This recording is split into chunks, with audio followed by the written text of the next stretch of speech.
नमस्कार. तर सध्या भारतात एका नवीन डायरेक्ट टॅक्स कोडची जोरदार चर्चा सुरू आहे. आणि या चर्चेसोबतच नाही खूप मोठा प्रश्न उभा राहिलाय. देशभरातल्या करदात्यांच्या मनात एकच गोंधळ आहे. टॅक्स भरण्यासाठी आपल्याला आता चार्टर्ड अकाउंटंटची म्हणजेच सीएची गरज खरंच संपली आहे का? चला तर मग पाहूया की यामागे नक्की काय दडलंय आणि याचा आपल्यासाठी नेमका अर्थ काय होतो. आता ही सगळी चर्चा नेमकी सुरू कुठून झाली?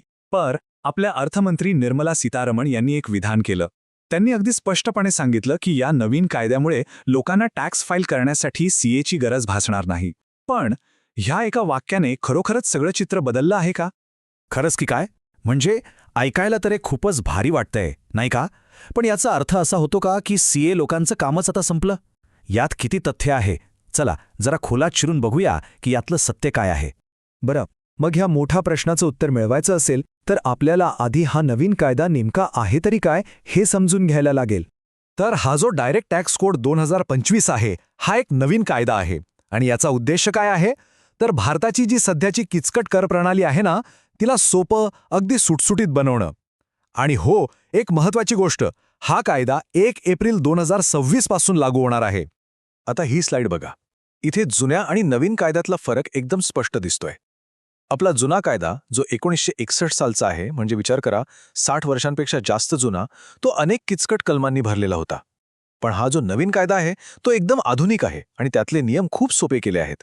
आणि सगळ्यात मोठा आणि महत्त्वाचा बदल म्हणजे तो फायनान्शियल इयर आणि असेसमेंट इयरमधला गोंधळ, तो आता पूर्णपणे बंद होणार आहे. त्याऐवजी फक्त एकच सोपा शब्द असेल, टॅक्स इयर. म्हणजे बघा किती सोपं होईल सगळं.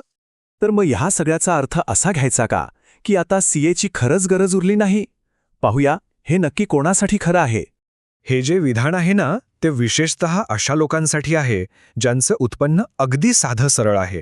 म्हणजे उदाहरणार्थ जे पगारदार कर्मचारी आहेत, जसे की शिक्षक असतील, मुख्याध्यापक असतील, ज्यांचं उत्पन्न मुख्यत्वे करून पगारातून आणि बँकेतल्या व्याजातून येतं. हो, अशा लोकांसाठी ही नवीन प्रणाली एक वरदानच ठरू शकते. या लोकांसाठी तर प्रक्रिया इतकी सोपी झालीये की काय सांगू.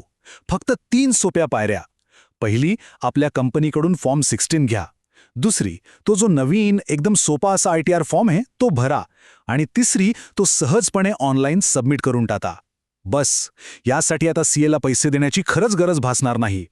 पण एक मिनिट थांबा. ही सोपी प्रक्रिया खरंच सगळ्यांसाठी आहे का?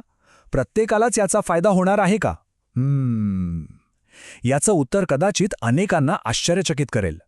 नाही, हे सगळ्यांसाठी नाही आहे. मग प्रश्न येतो की सीएची गरज नक्की कधी आणि कोणाला लागते? चला आता तेच समजून घेऊया. ही टेबल बघा. इथे 2 भाग केले आहेत. एका बाजूला आहे ते काम जे आपण स्वतः करू शकतो.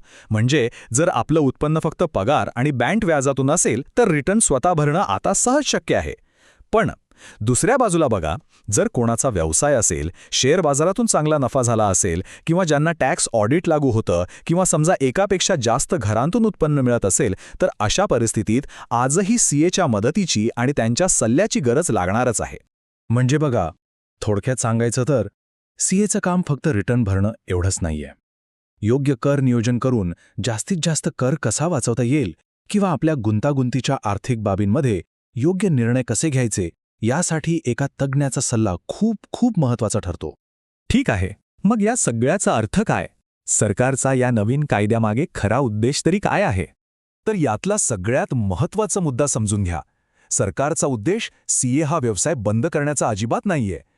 त्यांचा खरा उद्देश काय आहे? तर सामान्य माणसाचा, विशेषतः पगारदार वर्गाचं सीएवरचं अवलंबित्व कमी करणं. हा बदल लोकांना सक्षम करण्यासाठी आहे, एखादा व्यवसाय संपवण्यासाठी नाही.